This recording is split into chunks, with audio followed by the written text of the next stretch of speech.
दोस्तों नमस्कार। दोस्तों कल देश की संसद परिसर में मकर गेट पर दो अहम पार्टियों के संसद के सदस्य जिस तरीके से भिड़े और जिस तरीके से वहां धक्का मुक्की होती है वो शायद संसद के इतिहास में पहली बार हो रहा था, जब देश के दो बड़े राजनीतिक दलों के प्रमुख नेता, प्रमुख सांसद वहां पर नारेबाजी करते हुए एक दूसरे से भिड़ जाते हैं, धक्का मुक्की होती है। और उस धक्का मुक्की में दो सांसद प्रताप चंद्र सारंगी और मुकेश राजपूत दोनों को गंभीर चोटें आती हैं। उसके बाद उनको जिस तरीके से हॉस्पिटल ले जाया गया और वहां पर उनके जांच हुई, उनका इलाज चल रहा था। अब इसके कई तरीके के सियासी मायने निकाले जा रहे हैं। सियासी मायने में इसलिए कह रहा हूं क्योंकि उस घटना के बाद बीजेपी के सांसद अनुराग ठाकुर और इसके साथ बांसुरी स्वराज अपने तमाम साथियों के साथ पार्लियामेंट स्ट्रीट थाने पहुंचती हैं और वहां पर राहुल गांधी के खिलाफ कई धाराओं में मुकदमा दर्ज कराया जाता है। तो सवाल यह है कि क्या राहुल गांधी को प्रेशर में लेने की कोशिशें हो रही हैं, या फिर यूं कह लीजिए कि क्या कांग्रेस को प्रेशर में लेने की तैयारी चल रही है। ये बात मैं इसलिए कह रहा हूं क्योंकि संसद के अंदर अंबेडकर पर दिए गए गृह मंत्री अमित शाह के बयान पर जिस तरीके से हंगामा हो रहा था, उसको लेकर ही बीजेपी प्रदर्शन कर रही थी। साथ ही कांग्रेस मकर गेट पर अंबेडकर पर दिए गए गृहमंत्री अमित शाह के बयान का विरोध कर रही थी। तो दोनों ही सांसदों के बीच जिस तरीके की घटना वहां पर हुई, उसके अब कई पॉलिटिकल एंगल और कुछ राजनीतिक मायने निकाले जा रहे हैं।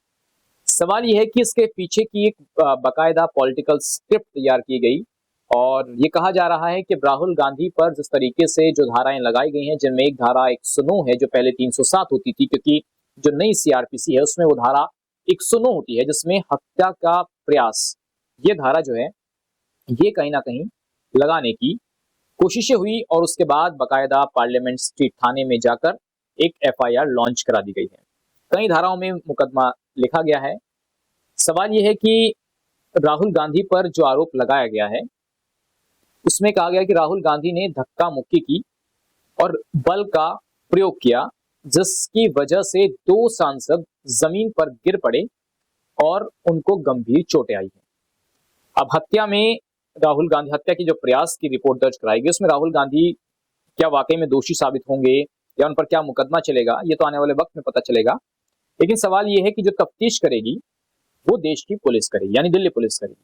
अब दिल्ली पुलिस गृह मंत्रालय के अंतर्गत आती है और गृह मंत्री है अमित शाह। अब पुलिस के सामने बड़ा सवाल ये होगा कि वो इस पूरे केस की बड़ी गंभीरता से जांच करे। इसके अलावा सवाल ये भी है कि जो घटना का सीसीटीवी फुटेज है पार्लियामेंट के जो परिसर में, वहां पर जो सीसीटीवी फुटेज लगे हुए हैं उनको अभी तक जारी नहीं किया गया है। हालांकि सिक्योरिटी रीजन से वो जारी भी नहीं होते हैं, लेकिन जब जांच होगी और किसने धक्का किसको दिया, इस बात की सत्यता भी जो है वो समय पर सामने आनी चाहिए। तो यही वजह है कि इस केस की तफ्तीश होगी और कागज पर यह केस अभी इसलिए कमजोर नजर आ रहा है क्योंकि जो दो सांसद हैं मुकेश राजपूत और प्रताप चंद्र सारंगी, उनके बयानों में ही कॉन्ट्राडिक्शन है। ये बात मैं इसलिए कह रहा हूं क्योंकि जिस तरीके से घटना हुई और उसके बाद जब व्हीलचेयर पे पूर्व केंद्रीय मंत्री प्रताप चंद्र सारंगी को ले जाया जा रहा था तो उन्होंने कहा कि राहुल गांधी ने धक्का दिया किसी सांसद को और उसके बाद वो सांसद की वजह से उनको चोट लगी है। ये बात प्रताप चंद्र सारंगी ने कही है।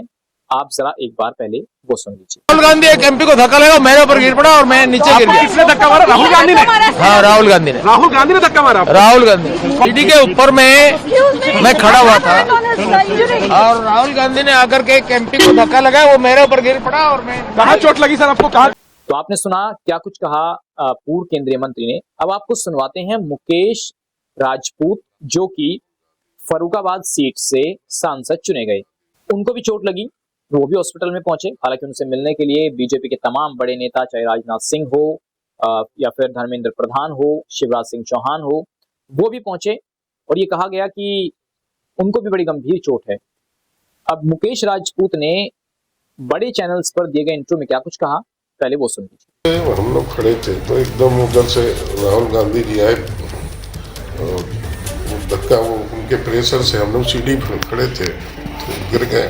तो अब सवाल दोस्तों ये है कि जो बयान सारंगी दे रहे हैं और जो बयान मुकेश राजपूत दे रहे हैं, क्या इनमें किसी तरीके का कॉन्ट्रडिक्शन नजर आ रहा है? ये बात इसलिए कही जा रही है कि एक सांसद कह रहा है कि सीधे राहुल गांधी ने धक्का दिया, दूसरे सांसद कह रहे हैं कि राहुल गांधी ने किसी थर्ड पर्सन को धक्का दिया और वो उनके ऊपर आके गिरा, उस वजह से वो चोटिल हो गए। हालांकि तो सीसीटीवी फुटेज जो निकलेगी तो उसमें दूध का दूध और पानी का पानी हो जाएगा कि आखिर धक्का किसने किसको दिया। लेकिन सवाल कांग्रेस का है कि आखिर कांग्रेस इसमें कहां खड़ी है। तो कांग्रेस ने क्या कुछ बयान दिया है, जरा वो भी सुन लीजिए। अंबेडकर जी की स्टैचू से सारे एमपी शांति से पार्लियामेंट हाउस जा रहे थे। पार्लियामेंट हाउस के सीढ़ियों पे बीजेपी के एमपी लकड़ियां लिए हमारे सामने खड़े होते हैं, हमें अंदर नहीं जाने देते हैं और उसके बाद अब ये थोड़ा सा अपना फिर से ये डिस्ट्रैक्शन करने की कोशिश कर रहे हैं। रियलिटी ये है, इन्होंने अंबेडकर जी का अपमान किया है, उसकी अपॉलॉजी होनी चाहिए और रिजाइन करना चाहिए। इसके बाद एक निर्दलीय सांसद है पप्पू यादव, जो बिहार से जीते हैं, पहले कांग्रेस में थे। तो पप्पू यादव ने क्या कुछ कहा, क्योंकि पप्पू यादव एक ऐसे व्यक्ति हैं जो आज चश्मदीद थे और उन्होंने खुद कैमरे पर आकर ये कहा कि राहुल गांधी को वो अंदर से बुलाकर लाए। खैर, अब बात करते हैं कि जो पूरे केस में इसको बीजेपी के पक्ष से देख रहे हैं, जिनके ऊपर जिम्मेदारी है इस केस को आगे रखने की मीडिया के सामने, और जो इसके ओवरऑल मॉनिटरिंग कर रहे हैं शिवराज सिंह चौहान, जो मध्य प्रदेश के मुख्यमंत्री भी रह चुके हैं, साथ ही केंद्र में कृषि मंत्री भी हैं, बड़े अहम ओहदे पर हैं।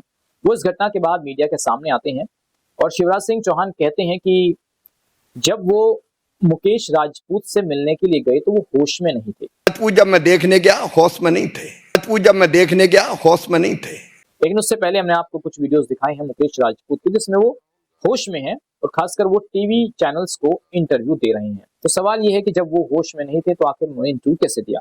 तो थोड़ा सा यहाँ पर भी कॉन्ट्रडिक्शन नजर आता है शिवराज सिंह चौहान के बयान में और मुकेश राजपूत के जो सच्चाई है उसमें। तो टीवी पर उनकी बाइट चल रही थी तो जाहिर सी बात है कि वो होश में ही थे। इसके अलावा मुकेश राजपूत का जो MRI हुआ, CT स्कैन हुआ, कि आखिर उनको कैसे चोट लगी, कितनी चोट लगी है, उनका इलाज चल रहा है, तो ये सब चीजें हैं। हालांकि इसके बाद आप देखेंगे, मैं आपको वीडियो में दिखाऊंगा कि मोदी जी का फोन भी आता है मुकेश राजपूत के पास और बाकायदा स्पीकर खोल के मोदी जी से वो बात करते हैं। तो होश में थे तो जाहिर सी बात है तब उन्होंने बात भी की होगी। तो शिवराज सिंह चौहान का ये कहना कि वो होश में नहीं थे तो शायद ये न्याय संगत नहीं था। लेकिन सवाल यहाँ पर यह है कि राहुल गांधी जो हैं, क्या उनको केंद्र में रख कर क्या उनको जेल भेजने की तैयारी हो रही है? क्या उन पर हत्या का जो प्रयास का जो मुकदमा लिखाया गया है, क्या उसको सही साबित करके राहुल गांधी पर आने वाले टाइम में और शिकंजा कसा जाएगा? क्या कांग्रेस के नेता को बैकफुट पर लाने की तैयारी हो रही है? ये ऐसे तमाम सवाल हैं जो फिलहाल मौजूदा दौर में सियासत में तैर रहे हैं। लेकिन इनकी सच्चाई क्या है उसका भी हम खुलासा अगली वीडियो में करेंगे। फिलहाल इस वीडियो में हमने आपको दिखाया कि कल क्या घटनाक्रम हुआ और इस घटनाक्रम में क्या कॉन्ट्रडिक्शन निकलकर सामने आ रहे हैं।